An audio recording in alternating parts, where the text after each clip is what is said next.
Okay, so we're learning. We're going to go back a second, a few lines on the Gemara that we learned last week.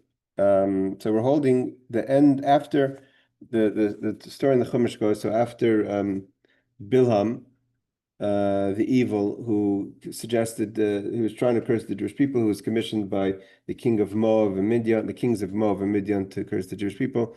So Hashem didn't allow him to curse. So he says before he leaves, so to say, he leaves his failed mission. So he says, and we learned this. So we're going to go through this faster. He says like this. Hinini hoylech la'ami. Hey Avi, we're just going back a few lines to the beginning of the story of the daughters of Midyan. So he says, Hinini hoylech la'ami lecha iatzcha ashayasa amazalamcha. He says, I'm going back home, going back to my people. So let me tell you, yatzcha means from the word etza. Let me give you advice what these people are going to do to your people.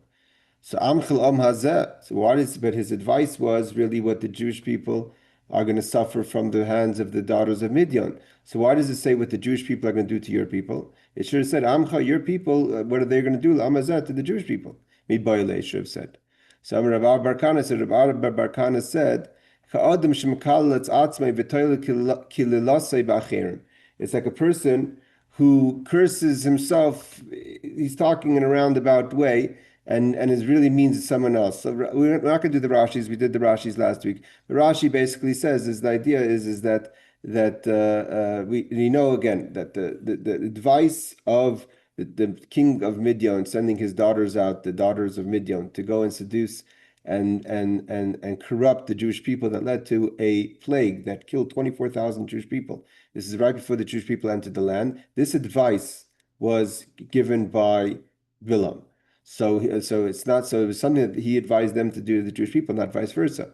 So either that the Torah was talking in around the back way, that the Torah didn't want to accept that the Jewish people that Bilam was going to say negative about the Jewish people, but vice versa, or he himself didn't want to attribute that as if Balak was asking the king of Moab and Midyan were asking what he should do. So he said as if I'm just going to advise you. Okay. So what did he say? We're just going to do the original text because we did this last week. Amar lahem, he said to them, meaning Bilam said to the kings of Midyan and Moab. Again, in the Mefarshim, it seems like the king of Moab didn't subscribe to this and he left. He didn't. This ended up becoming idea of Tzur. Tzur was the king of Midyan. He was the one. It was the daughters of Midyan, not the daughters of Moab. But he spoke to both of them. He said, Amar lahem, he said to them, Elokehem, the God of the Jewish people, Shal Elu, Saine Zima. He totally dislikes lewdness, lewd behavior. Veheim misavim l'kli pishtim. So one is that God gets really upset if people behave in an inappropriate way sexually. And at the same time, if you want to know how to sort of say fish in the Jewish people, how to capture them, is that they have a soft spot, so to say, for linen. Kli pishtan means pishtan is linen for linen clothing, and the reason, like Rashi says, is because that's what they were used to. They had linen in Egypt, and so they didn't have it in the desert because of the travels in the desert. So that's the first. What are you going to first do when you get out of the desert? So the first thing the Jewish people may be looking for is to buy linen, and that would be the way to get them to engage in the daughters of Midian. We'll see how. Let me give you an advice. Set up different like tents, like an idea, basically like a shuk. Set up a marketplace. So they would come to, now you have to remember, if you just look at the geographical idea of it, the Jewish people left Egypt, so they're leaving along the Mediterranean, traveling at the end after the sin of going crossing the Red Sea, coming back in, going all the way around south, coming all the way to the east entrance of Eretz Yisrael. So they spent 40 years in the desert, 38 years in a certain place. This is after we were holding this in our parsha that we're learning nowadays of the spies. Last week we learned about the spies. After the spies, they were decreed that they would have to remain 40 years in the desert. So they were in the desert. Now they're entering the land. So they're coming in from Eretz Yisrael from the east, which would be today towards Jordan, right? And in the areas of Jordan, it's already populated. It's not the desert. And in the population, they would go out and mingle with the population, maybe going to a market to make some purchases. No one bought anything in 40 years. So he says, let me give you an advice. They like set up tents. Set up prostitutes in these tents. Zekena mi bachutz doesn't say if the elder women were prostitutes or just older women on the outside. V'yalda mi bifnim. This was his advice, and the younger girls on the inside, meaning inside the tents. V'yimkru lam klei pishtan, and let them sell these. This is what's going to get their attention: is this linen garments. Again, we're not going to do the Rashi. Just the Marsha says that linen garments, again, was something that they were used to from Egypt. Again, although they were kids in Egypt because the elders that died out in the deserts. We're talking about, at this point, all the Jews that were living, aside from the ones that weren't involved in the different sins, like the tribe of Levi, the women weren't decreed, but the young men that were out there were all men that were in their late teens when they left Egypt. So, but whatever, they were accustomed to the idea of linen garments, or would have liked to have had it. Maybe they heard about it, the tales from their parents, so they would be interested in buying them. So Asalahan, so they did it. They set up these kloim, these enclosures of like tents. Mihar Sheleg, which is the mountain of snow, like we said, the Hermon. Ad base hayishimois, until the yishimois. Again, the yishimois we have later when we talk about the well of Miriam that you were able to see it from the yishimois. It seems like the yishimois would be from the Hermon is northeast of Eretz Yisrael, right? That's the Golan Heights, the corner of the Golan Heights towards Syria today. It seems like most maps that people map out, let's say the tribe of Menashe, they had the most northern eastern section of Eretz Yisrael. So the tribes, half of tribe of Menashe, Gad, and Ruvain stay on the east side of the river after this whole story. So they are on top of the most northern eastern section of the east side of the river, of the Jordan, is Menashe. From the maps, it seems like that I've looked at, that what's today considered the Upper Golan Heights or the Hermon Mountain was not part of Menashe at the time. It doesn't seem like it, at least from what I'm looking at. It seems like it's kind of what's today the southern part of the Golan Heights. But let's say they set up these tents from the Har Shalek, from the Hermon to the Yeshimois, and from the Yeshimois, you're looking down towards the it's more south. So you could see into the Kinneret. Somewhere I remember that the Yeshimos is by Har Carmel, but that wouldn't make sense in this case. And they set up, like he suggested, these prostitutes, an elder woman from the outside, and the younger girls on the inside. So they're going around like any market shopping, right? You buy food, you drink, you look around, you shop. It's like an open market. And they went out to check out the market. So the elder woman, which basically, this is a trap. So the elder woman is standing on the outside, and she says, then maybe you're looking for linen garments. So Zakena Imeres B'Shava. So the elder girl, the elder woman, would say, give a good price. It means the value price. It should B'Shava means what it's worth. Again, it's we when we read about the what's it called, the desert, you think the Jewish people were living in this vacuum, in this bubble, although they were in a kind of a bubble in the clouds, meaning literally in the clouds that surrounded the camp.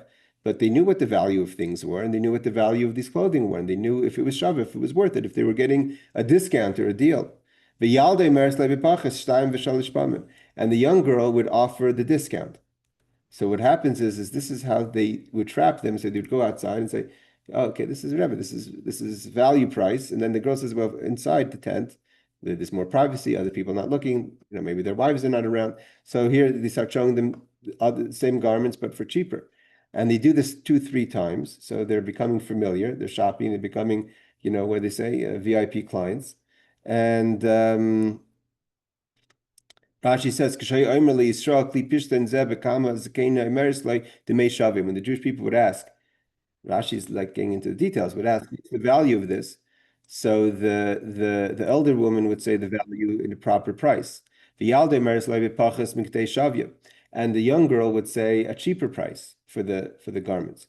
And they would say this would happen repeatedly in different purchases, 2-3 times. So the idea is that they would become comfortable and accustomed. Okay, so now that she gets the younger girl would get them into the tent. She would say to them, the younger one would say to these clients, the Jewish people, these Jewish men, Hariyatki ben Bais, you're already local, you're already a member of my family. Shave, come, feel comfortable, take food, right? She had her local Amoni wines. Like we learned last week, they did yain stam, means non-kosher wine that was not specifically used for pouring on the altars of the idols. So yain nesach, which means poured wine that's poured for the intention of sacrificing of idols, was forbidden biblically. That was obviously biblically, but later there's an argument when, but at some point, either Daniel or Pinchas, after the story itself, was when they said that not only yayin esach, wine that's used as avodah zarah, but wines that were used in general, do not drink non-kosher wine, non-Jewish wine. So at that point, yet the decree wasn't kicked in.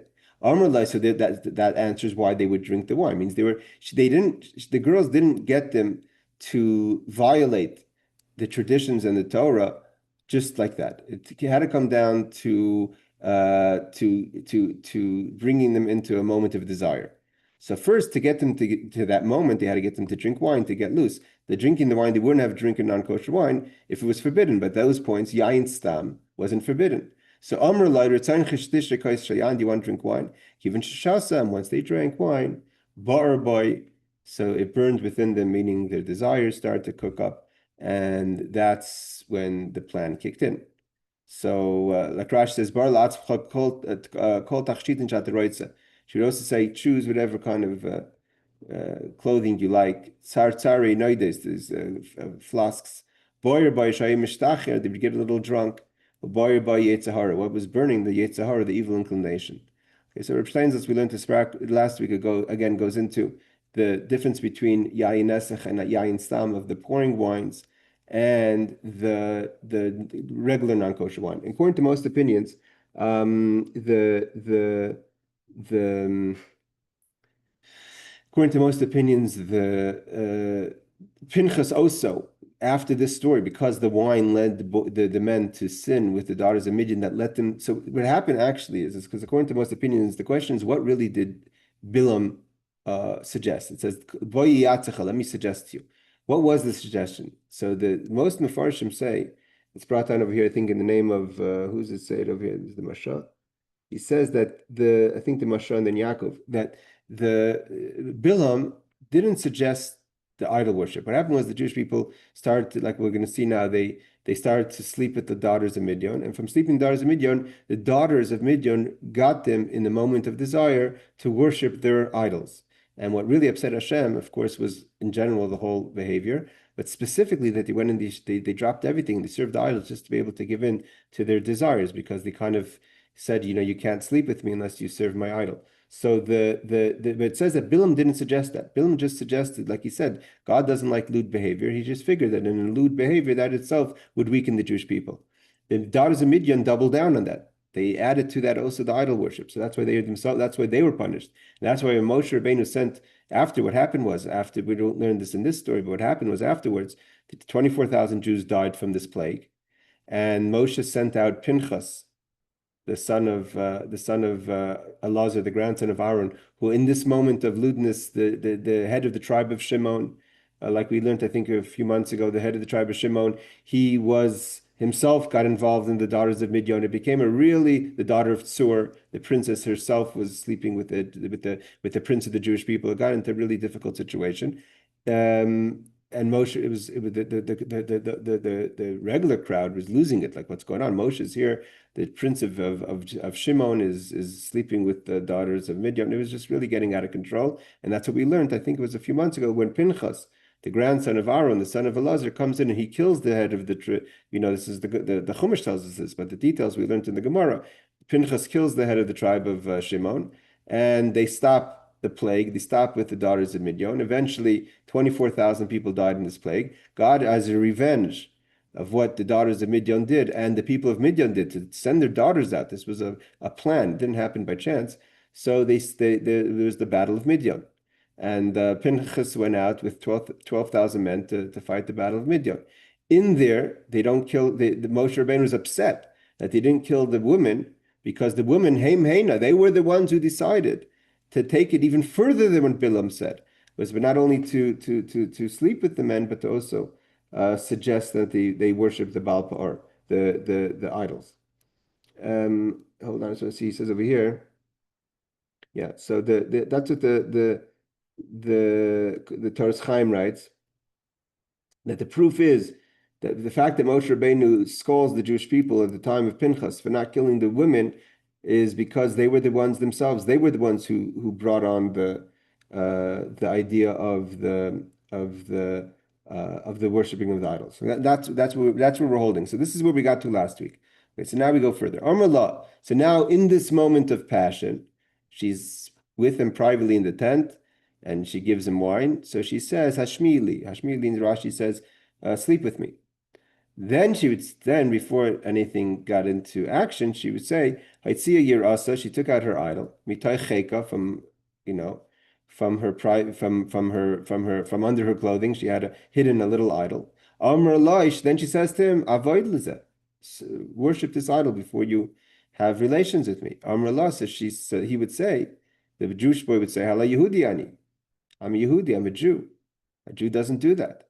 I mean, he's losing himself. He shouldn't be with her alone in the tent also, but he wants to worship idols. Amrullah, she says, what's the big deal? All I'm asking you to do is to defecate in front of this idol, because that was the way the Pa'or was worshipped. There's different worships. There's a Chassidus that explains why they did that, what was the idea. But the way they served this idol was defecating in front of the Pa'or. The idea of psilus, that means the leftovers of this world. So he thought, and here in the brackets he quotes, he didn't know that that's the way you worship it. He thought they just wanted to defecate in front of the idol. He didn't understand what she wanted. And then she said no. Once she got him already hooked, she would say, then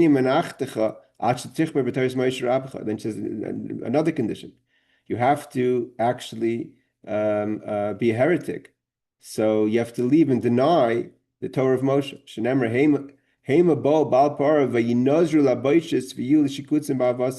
It's brought down in Hosea. You have to remember, this was such a sin that it wasn't just a sin that happened at the time. Hosea, which is a prophet at the time of the first temple, he mentions the sin of Pa'or. That's a sin that stayed with the Jewish people. And it says, so in his admonishing the Jewish people, it says, but when they came to the Baal Pa'or, they separated themselves to the shameful item, and they became detestable, like that which is like that which they loved, meaning that they devoted themselves to the idol, and they left and they disgraced themselves by denying the Torah of Moshe. So Rashi says, Hashmi, what Hashmi means, Havishemes Tashmish. She would entice him to go to sleep with him. So he says, pure, the way they used to worship the Pa'or idol was by defecating in front of it. So he says,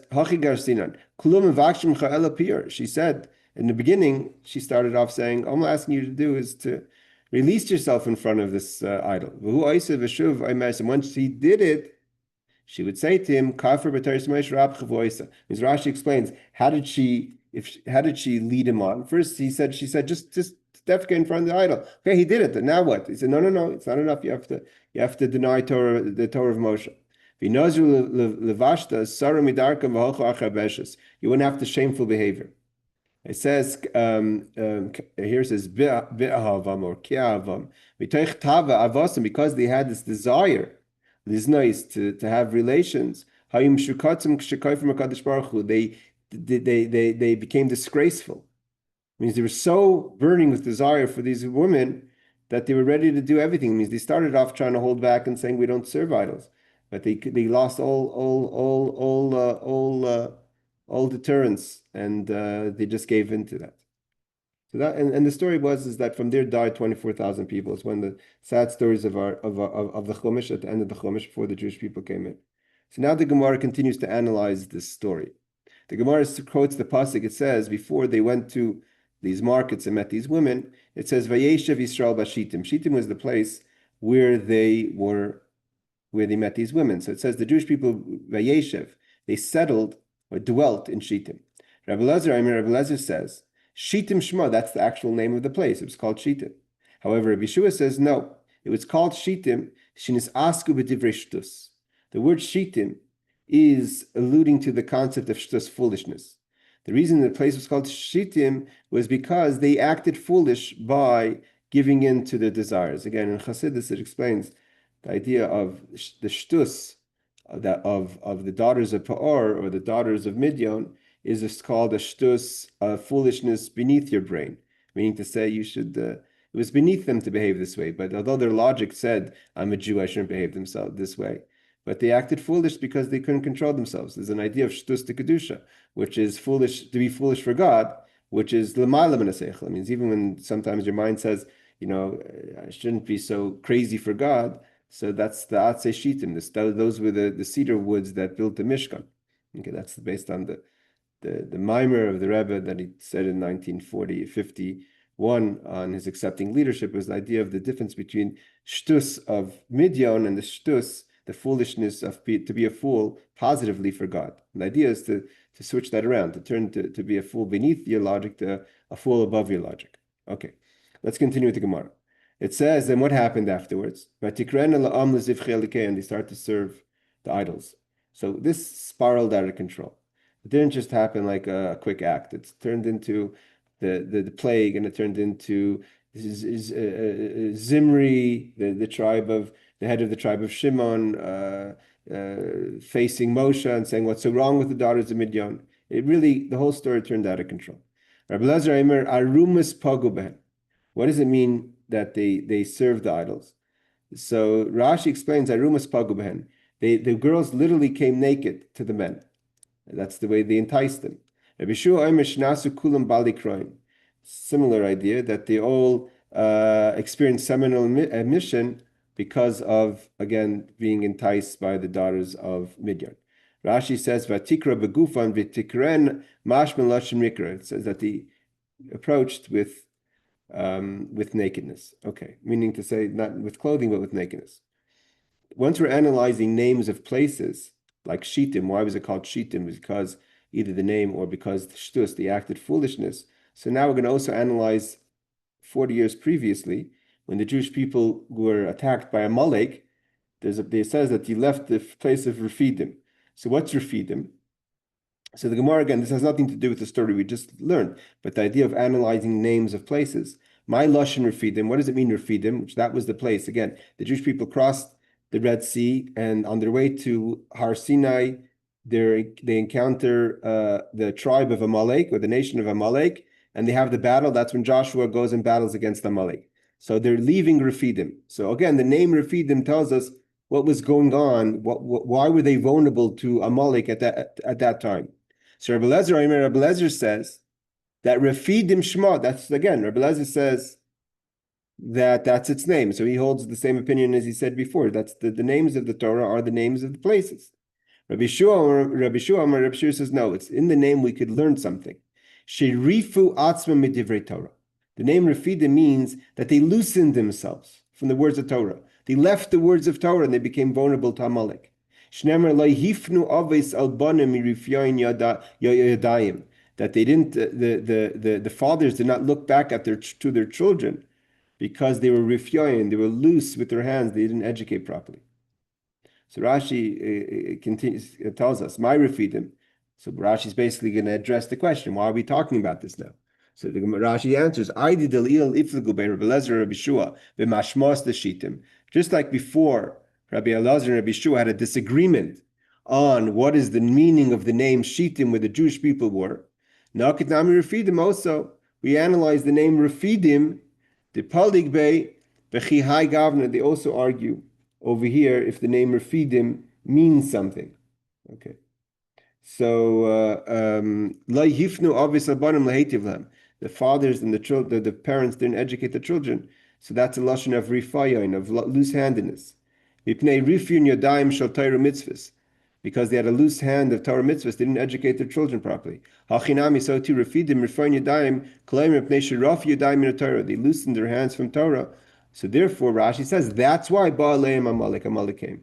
So the difference between basically Rabbi Elazar and Rabbi Yeshua in how they look at things. Rabbi Elazar says a name's a name. Don't take it out of context. But Rabbi Yeshua says we have to analyze the name to understand. We can analyze the name to understand the story. So in Shittim, that's when they went with the daughters of Midyan, was because they were acting shtus, foolish. They gave in to their temptations, to their desires, instead of holding a cool head, so to say. And in the place of Rafidim, they were loose, running away from Torah, and that made them vulnerable to Amalek. It means Amalek, where would Amalek have the power to attack the Jewish people? Is because they weren't interested in going to Matan Torah. Okay. Rabbi Yochanan says,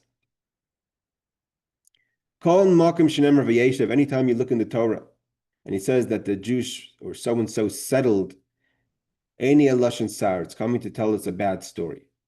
Where do we have this? The first place is our story. V'yeshev Yisrael b'shittim, that when the Jewish people were in Shittim, v'yochel on liznais al b'nai Moav, the people started to sleep with the daughters of Moab. Again, we're not going to get into the question of why, if it was Moab or Midyan. That's for when you learn Chumash. Vayeshev Yaakov be'eretz Meguri Aviv, be'eretz Canaan. Also, we find the word Vayeshev when it says after Jacob ran away from Esav, ran for 20 years to hide in his uncle Laban's house, gets married, has to run away from Laban, finally makes it home after all the troubles he went to. So how does the next parsha start? We all know the next parsha is Vayeshev. And right away Rashi jumps on that. He quotes our Gemara that Yaakov Vayeshev means something bad is about to happen. Yaakov tried to settle. He tried to say, I have enough running, enough exhaustion, enough stress. And that's when, boom, the story of Yosef happens. The brothers become jealous and they sell Yosef to Egypt. Vayeshev Yaakov be'eretz Meguri Aviv be'eretz Canaan. Vayavi Yosef es tibasim ra'al aviyim. That's led to the story of Yosef tattletaling, so to say, on his brothers. That led to their jealousy. That led to him being sold. That eventually led to the Jewish people ending up in Egypt. That led to the 200 years plus of exile. It says, Vayeshev Yisrael be'eretz Goshen. The Jewish people lived in the land of Goshen. What happened after that? Again, enslavement. Vayikru Yemei Yisrael Lamas, and that's when Yaakov dies. Vayeshev Yehuda Yisrael levetach. It says in the days of Solomon that when the Jewish people, Yehuda and the Jewish people, felt betach, felt secure, ish tachas gafne v'ish tachas te'inasai, under the leadership of Solomon in the glory days, everyone was betach in a good place, sitting under their vineyard and their fig tree. Vayakam Hashem Satan l'Shlomo. God sends the Satan, to cause trouble for Shlomo. And in what way did it show itself? With Hadad HaEdomi, Mizer HaMelech Hu Be'edom. Hadad HaEdomi. So the story goes that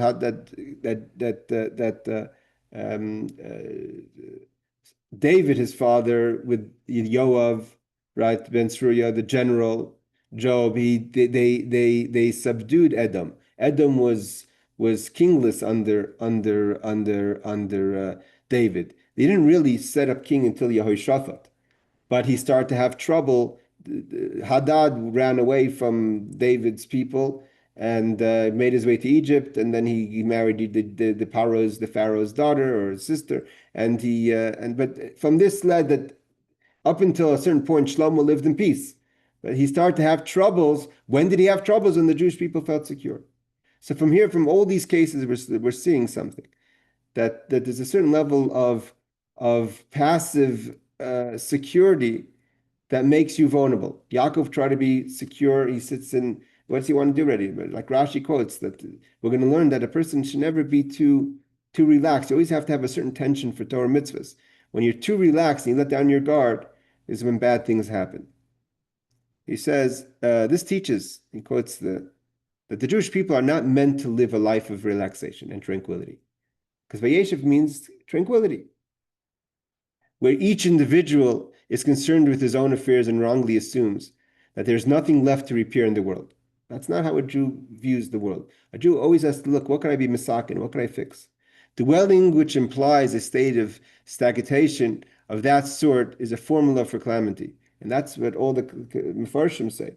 That it's this idea, like he quotes over here, the Torah Chaim says, a person has to make that this world is temporary. You're always looking, you're on the road, like a person's on a business trip, he or she. You don't have a set place. So you should always be a little bit unsettled. It's kind of part of the philosophy of the Jewish people to always be unsettled. When you're too settled or you think there's nothing to do, that's when things, Vayakum Hashem Satan l'Shlomo. God sends the Satan to Shlomo. Okay. It's an idea. It has to be analyzed. It's not a simple idea. It's not the norm, right? People don't, but that's the way the Jewish people are. He quotes over here. He quotes over here even a stronger idea. He says that anytime the Jewish people ever became comfortable, especially in exile, is when things hit them. Every time they thought, that's it, we finally found menucha, is when Hitler comes, or when Haman comes, or when Stalin comes, whoever that person is, the Spanish Inquisition comes, the expulsion of Spain comes. It's when the Jewish people feel that this is, in Spain, the golden age of Spain, we found the place until Mashiach comes, there's that certain tranquility, that desire for tranquility, that Bikash Yaakov Leisha B'Shalgva, Yaakov wanted to sit in tranquility, but that doesn't work for Hashem.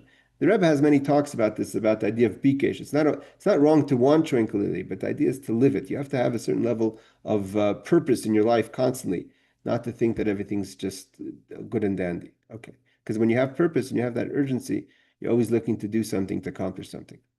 Going back to our story. So Bilam suggests to Midyan and Moab this idea with the good daughters of Midyan. The Jewish people sin. 24,000 Jews are killed. The story of Zimri, a prince, is killed. This is we're going to all learn about this in the next few weeks in the parshas of Balak and Pinchas. That's coming up in a few weeks, 2-3 weeks.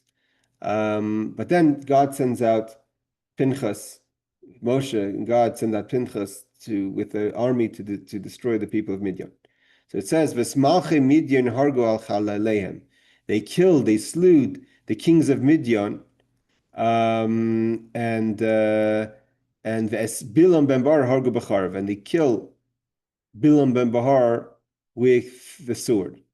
Bilam my boyhasam. So the Gemara asks, if you remember, right? We said in the beginning of the class today that Bilam says, "Let me suggest to you what to do before I leave." So if he left, and he didn't live over there, he didn't live. Midyan is south.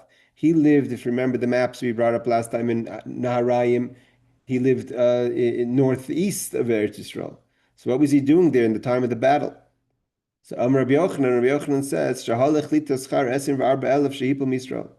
he wanted to be paid. So remember, we learned about that the Bilam was all about money, right? It's all about riches, money, how much gold he wants, how much gold he thinks he deserves. So after he suggested that the daughters of Midyan seduced the Jewish people, and there was a plague from Hashem that killed 24,000 Jews, he wanted to be paid for that. So he came back to collect his payment, and that's when Pinchas went out with the army. So he was there, and he got killed. He was murdered. He was killed by the Jewish armies. Omer Marzutra bar Tuvia Omer Rav. So over here, Marzutra says in the name of the son of Tovia, says in the name of Rav. This is what people say. It's like an idea that Gamla Ozla limiboy karne, that the camel goes to seek horns. So Udne dehavale gazin, he goes to get horns, and they take from him his ears. Meaning, Bilam comes to collect money, and he loses his life because he was in the wrong place at the right time, as far as we're concerned. Okay, so it says, Schar choftal alfa Yisrael shahargu batzase halach litol mi Balak umizikni Midyan. He wanted Balak and the elders of Midyan to pay him for it. So it says, Gamla tava karne kach Bilam shol schar v'nerek. Just like the camel goes to get the horn, so too he wanted to have payment. So what happens? Gazu minei chatchum, and he loses his ears. Means he goes to get something, and instead he loses something. Okay. just want to bring up the Mefarshim on this. Again, then Yaakov just adds, why did he feel that he should have money, should get paid, is because 24,000, we know 24,000 is a round number in the Jewish people. And so 24,000 is one less than Koyit than 25. So he felt the Jewish people were weakened by the 24,000 people, by 24,000 dead. So he didn't just get 24,000 dead. He actually weakened the Jewish people, and therefore he felt that he accomplished something. So there's killing, and then there's actually accomplishing something. So he felt something that he accomplished something. The Jewish people were weaker, maybe they wouldn't be able to destroy Moab and Midyan. So they wanted to get he wanted to get paid for that. It says later in Joshua, it quotes Bilam ben Bar HaKaisim. It says Bilam, the son of Bar the Kaisim. He was a magician. He was so what's Kaisim Naviyu? He wasn't a Kaisim. He wasn't acting with magic. He was a prophet. So why did they call him the Kosem? So Rabbi Yochanan says, B'tchila Navi, he was a prophet. L'seif Kaisim, he lost his prophecy when he wanted to curse the Jewish people, but he lowered himself to magic, to other sources of power. Rapapa says, Hanudam Inashe, this is what people say, that miskine vishilte havai azvan legavri nagari.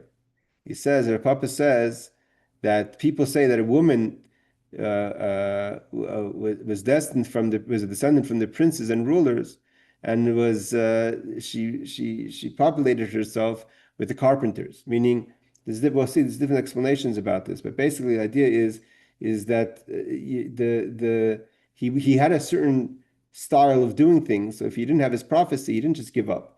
He went to other powers. He wanted to be a powerful person, like a woman who's married to powerful people will even be a carpenter as long as he's doing something. Some people say it really means a person who's pulling the ropes of the boats. He says, Bilam ben Bar HaKaisim hargu b'char v'ahukra b'Yeshua chsiv. This verse is in Joshua, means the book of Joshua. When he started to curse the Jewish people, or he wanted to curse the Jewish people, God took away his prophecy and he became a kaisim. It says, Miskne v'shilte have, eishes saganim v'sarim haisa. It's like a woman who used to be a wife of great people, and then when she's no longer the wife of these great people, so Eisen the Gavra Nagar, Zinsa the Maishchi Chavos Fina. She wants to, some people explain that she wants to be with people of action, of war. So she'll even go to people that are pulling the boats by rope, but she needs to be with a certain type of person, or Nagri Charashim, or someone who's a carpenter. But there's a woman that once she's with a certain type of person, it could be in the beginning with respectable people, but she's going to always go to the similar style of person, even if she's no longer with respectable people. This finishes the daf. We'll just see what Rabbi Steinzot says. See Rashi, who provides two explanations for the term nagari. Although the first appears to be based on a variant of reading nagadi. The Gaonim cite a variant reading avian instead of aziam, and explains that this is that it is a name of a Persian woman who descends from royalty and engages in the statius with one who pulls ships in the harbor, like Rashi says. Perhaps also based on the variant reading nagadi. The Ramah explains azian as meaning armed. A woman who marries a heavily armed warrior and who is later widowed seeks another armed husband. So she's always looking for someone who's armed, even if it's on a lower level than what she was accustomed to. If she cannot find another warrior, she sells for a carpenter who also has iron tools. So similar iron tools of his trade that is somewhat similar to the weapons. So too, Bilam was initially a prophet, and when he no longer was capable of prophecy, he continued to foretell the future as a diviner, a kosem. Okay, let's continue with the story. So now, how did he die? It says, Hargu b'nei Yisrael b'cherv al chalalehem. That Bilam, the son of Bar, the diviner, did the children of Israel slay, it says, with the sword. Among the rest of their slain. Omar Rav says, Shikimu by arba misas. They killed him with all four deaths that are attributed to the court of the Jewish people, right? We've learned about skila, sreifa, hereg, and chenek, right? There's 4 types of death that are capital punishments by the Jewish people: stoning, burning, beheading, and choking. All 4 of those they did to Bilam. It says hargo achalaleya misis harba, means many types of killings. Mashmu shetalu. So Rashi says, what does it mean? They hung him. But sisu eish tachtav. So and then he set a fire underneath him. At slivu they put him on a tzlav, on a cross, or hung him up. V'chatchu roishai, and then they cut his head off. V'naflu teicha eish, and his body fell into the fire. Is taleu hainechenek, when they hung him, that was choking. Chatichas haroish hereg, when they cut his head off, it was beheading. Kishnafel aretz, when he fell down, that's a type of stoning. Kishnafel ar hainusreifer, when he fell into the fire, is burning. Not everyone agrees with Rashi, because according to Rashi, he died by the beheading. Obviously, you don't behead. It means even though they burnt his body, but he didn't experience a death of all 4. Others disagree with Rashi and say that it was really kind of a he was killed from four different people simultaneously. That he was choked, beheaded, burnt, and stoned all at the same time. That he died with all those 4 actions at the same time. But this Rashi seems to say that it was a process. The Ramah explains that the phrase "in the children of Israel" is superfluous in this verse. It serves to teach that his execution was carried out by means of 4 modes of execution practiced in the Jewish courts. Okay. I just want to bring down, it says over here, one opinion is that they say that halachically we're not allowed to kill someone 4 different deaths. Why did he have to be killed 4 different deaths? Because he was a kosem, he was a diviner, so it was hard to kill him. So they needed to come with all kind of ways to kill him. He brings down that like I said, there's some people say he was killed 4 different places, and also the question is who killed him. Well, I think we'll get to that in a second. A certain heretic says to Rabbi Chanina like this: did you ever hear, or do you know, Bilam bar Kamahava, how old was Bilam when he died?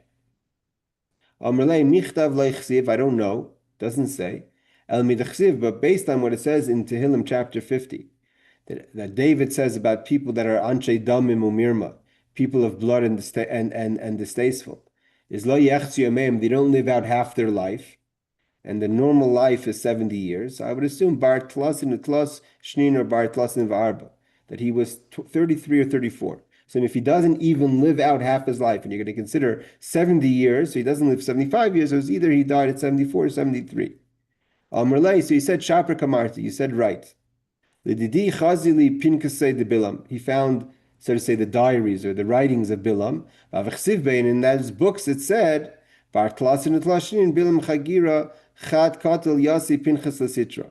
That Bilam was lame, like we said, he was lame on one leg, was 32 years old. Bartlasin Utlas, he was 33 years old. When Pinchas, the hangman, killed him. So Rashi says, Bartlasin Vitlas,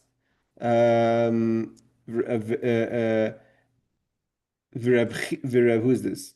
Reb Chanina, Leslie de Reb Simai Damalil. Based on this, that Reb Chanina said he was 32, 33, 34 years old, he doesn't agree with what we said last week, that Shloisha Hayyubayis Eis the Pari Bilam Iav Yisra. We said last week that Bilam lived in the time of when the Jewish people were enslaved. According to Rab Simoy, Bilam Chaya Yosmi min Masayim V'Esashanim, he would have to be at least 110 years, not 110, you have to add another 40. So he was 160 years, right? Because this story happened at the end of the 40 years.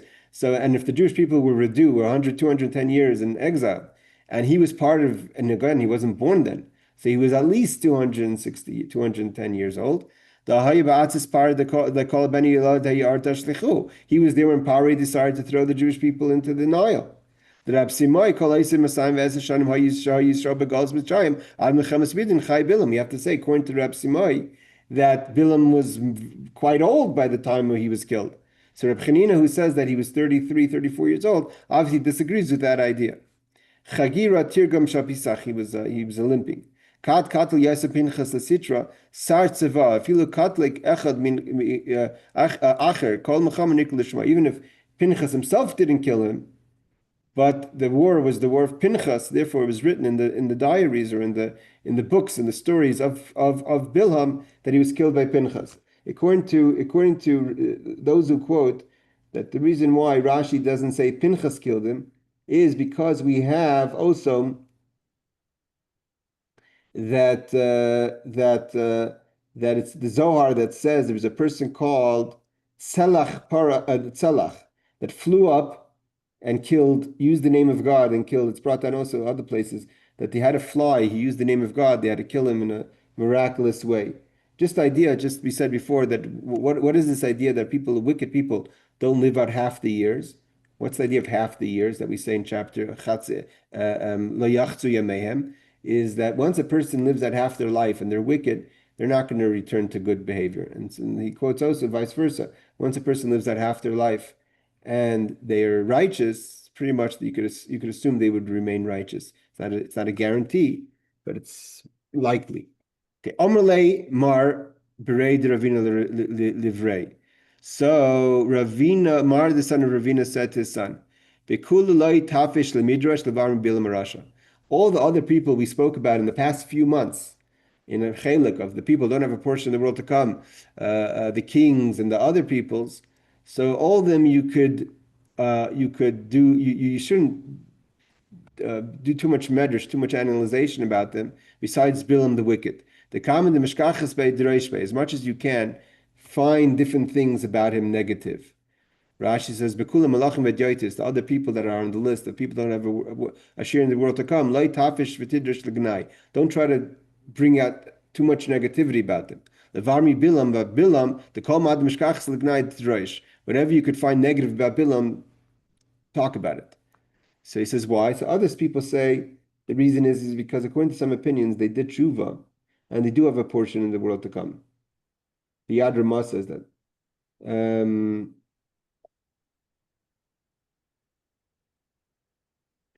I think that I saw that in the Yad Ramah.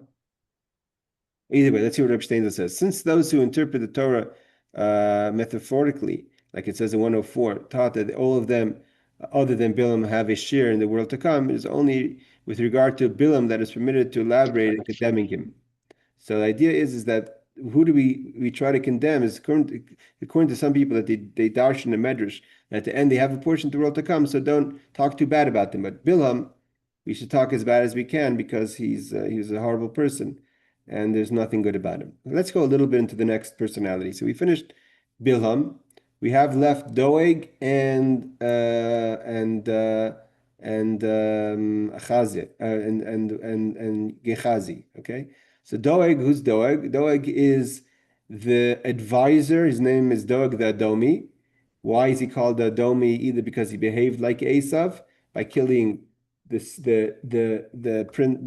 priests in Nov, or because he was a descendant from Edom. Again, David, the Jewish people had converts, so he could have been a convert from Edom. Either way, Doeg lives in the life of King Saul. He's loyal, evidently, to Saul. The Torah from the Gemaras we're going to learn now that Doeg was a great scholar. But he was very jealous of David. We learned already a few weeks ago that he slandered or he praised David to Saul to arouse Saul's jealousy of David. So he was a manipulator. He later is the one who tells Saul that the city of Nov, the city of Kohanim, a priest that we learned about, that David was semi-responsible for causing that to happen by just being there. But either way, gives shelter to David and a sword. So Doeg goes and he kills all the Kohanim of Nov. So here we're talking about he's a big Rasha. He hates David. He's an enemy of David. We're going to see that David has zero pity for Doeg. When he talks about Anshi Damim Umirma, he means Achitophel and Doeg. He had two enemies. David had two enemies. One is Achitophel that we're going to learn about, which was his / father-in-law, also enemy advisor, complicated relationship. And he eventually sides with Avshalom, the son that rebels against David. And Doeg is before him, and he is Saul's advisor and becomes a murderer. But he murders all the Kohanim in the city of Nov. Again, we said the city of Nov is what people feel is either what's today French Hill in Jerusalem or Ramat Shlomo. But either way, so Doeg is this person. So it says v'chsiv Doeg uchsiv Doeg. We find different verses. Sometimes it says Doeg, and sometimes it says Doeg. So Rabbi Yochanan says, "V'tchila yeshiv hakadosh baruch hu v'doeg." In the beginning, God sat and He was concerned about what's going to be with Doeg. Maybe he's going to go off and become bad. And after that happens, he says, "Vai Doeg," like in the word "vai," oi, shiyatz that he went to the path of evil. So meaning to say in the beginning, like everyone says, the idea is God doesn't take away free choice, but He saw that Doeg had the possibility of going off, and he was concerned, and then he went off. The word in Doeg, if you look, there's the Dalid and the Gimel, you have Vai. So Doeg is Vai, he's upset, he's sorry that what happened to Doeg. The Ramah apparently had a variant reading of the text. Explains initially before Doeg was born, God sat and was concerned that perhaps this wicked person would come into the world. And after he was born, God said, alas, it happened. Okay, let's just learn a little bit about Doeg before we finish the class. Gibor Rasha Tzadik Chayil V'Sofer. Okay, that's just a siman, a sign. Rabbi Yitzchak says as follows: what does it say? What does it mean when the verse says Ma tishalel b'ra hagibor? So it says, why boast of your evil mighty one? Chesed kel kol hayoim. The mercy of God endures continuously. So continually.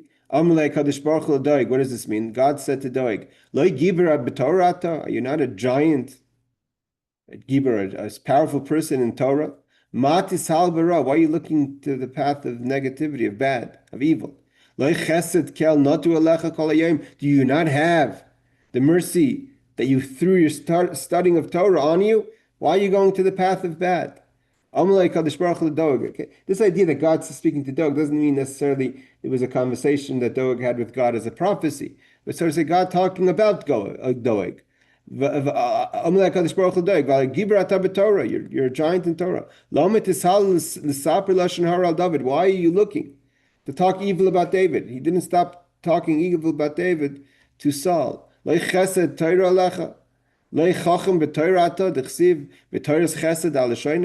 Torah of Chesed is on his tongue. That's so. Why you're a giant in Torah? Why your tongue should not talk slander? Your tongue should talk Torah talk. Rabbi Yitzchak continued to say. The Mefarshim quote about this. What's this idea of the free choice of that God is Doeg, He's concerned, but He doesn't obviously interfere. Rabbi Yitzchak says, what does it mean? That to the wicked, to the evil person, God says, what are you declaring in my chukim, in my Torah, in the chukim, in the mitzvahs? God spoke. Now the Gemara calls him Doeg, the evil. Before it says the same Rabbi Yitzchak, he says Doeg. Now he's really calling him Doeg, the evil. Why are you talking about my chukim, about my mitzvahs?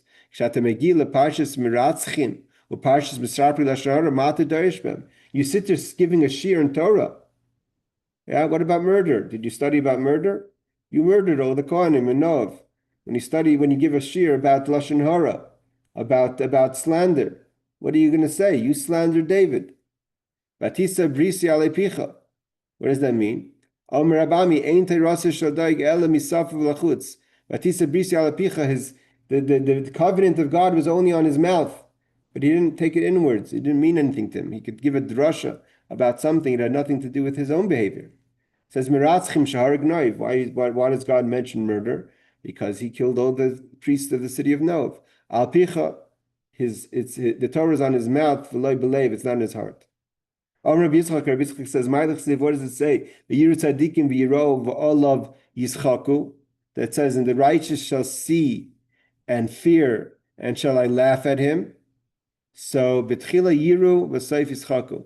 Initially, they will fear Doeg due to his success, and ultimately they will laugh when they witness his downfall. At first,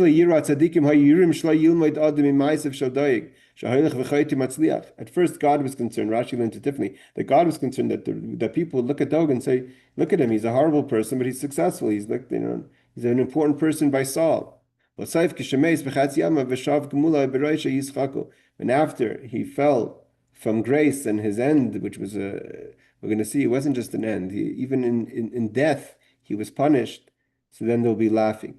He says, initially, when the righteous saw Doeg prominence in Torah, they saw he was a giant in Torah, and his subsequent dismiss, they were in fear. Ultimately, when they saw that he merely paid lip service to Torah, they laughed. Okay. Rabbi Yitzchak, let's go a little further. Rabbi Yitzchak says, "Ma'idach zevor min chayil bala vayikeenu mibitna yairishanu kel." It says he has swallowed riches, and he shall vomit them again. God shall cast them out of his belly. What does this mean? It's a verse in Job. Amar David l'znei Kadosh Baruch Hu. David said to God, the Rebbeinu Shalom, Master of the universe, Yamas Doeg should die.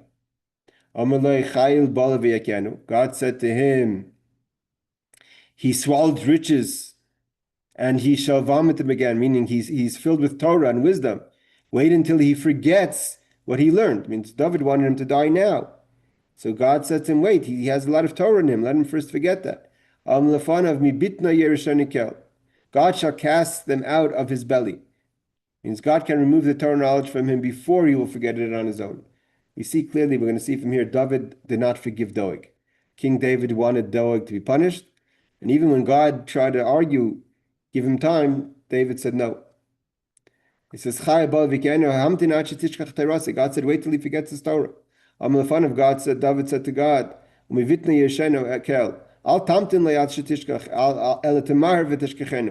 don't wait for him to forget Torah on his own. You make him forget it. If that's the condition for him to stay alive, then cause him to forget his Torah. Rabbi Yitzchak says, what does it say? What does it mean? God shall likewise destroy you forever. Amar Kadosh Baruch Hu David. God said to David, Nesi Doeg la'omadasi. We see the power God gives to King David, right? So God says to David, let Doeg enter the world to come. He's asking David to allow, because Doeg wronged, it's not a personal vendetta. David was the king. He was the anointed one. He went against the Mashiach Hashem. He killed the city of Nov on David's behalf, because of David, at David's expense. So God says to David, let him into the world to come. So David says to God, God shall likewise destroy you forever. In other words, let Doeg not have an eternal life. What does it mean?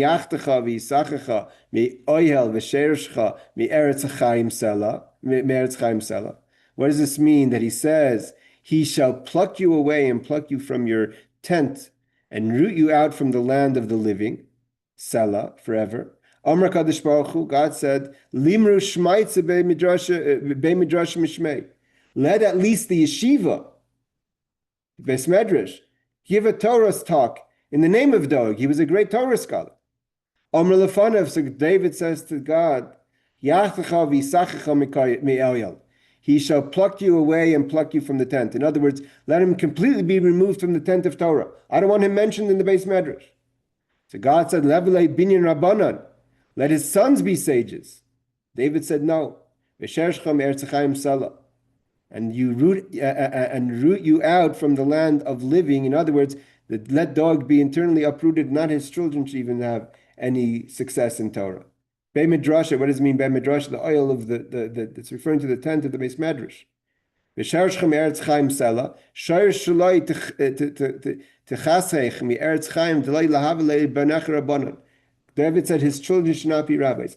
We see later, it's very interesting, that God kind of is obviously giving David a strong say in the punishment of Doeg.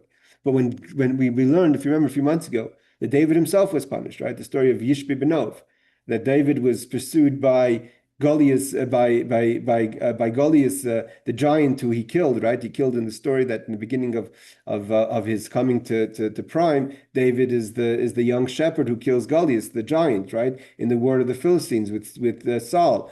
Goliath has a brother Yishbi who wants to avenge that. They're all family again. Orpah, his mother, is Ruth's sister-in-law. So it's all kind of within the family. But either way, what's God say? If you remember what God quotes over there, he says it's time for you to pay for what happened in Nov, and because of you, Doeg, the great Torah scholar, was killed. Means David stayed on his own. David did not forgive Doeg. Didn't want him in the Beis Medrash. Didn't want him quoted. Any Torah that he studied or he taught should never be quoted. His children shouldn't be part of Torah. He should not be let in the world to come. And God had his reservations. David, you were there. You were the instrument that brought out the negativity of Doeg. You have to pay. David himself had to pay, and at the end, he had to choose between his own life and the life of his children. At the end, he chose his own life, but then we remember Avishai suggested that that's not a good idea. Let the children die, but David should live. Okay, let's stop over here. This continues into the story of, now we're going to kind of move into Doeg and Achitophel. Achitophel, again, Doeg lived in the time of Saul, and Achitophel lived in the time of David's rule. We're going to see the Gemara says they didn't know each other. They both died young.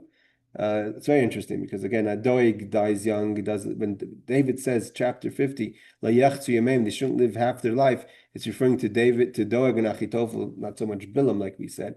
And Achitophel is his father-in-law. He dies at 33, and he's the grandfather of Saul. If you remember correctly, we learned maybe a year or so ago in the Sanhedrin, when trying to figure out exactly the age of Achitophel and Bathsheba and how old they all were, to see the earliest a woman can have children is based on the story of how old Achitophel was when he had Bathsheba. How old was Bathsheba when she married David, when she had Solomon?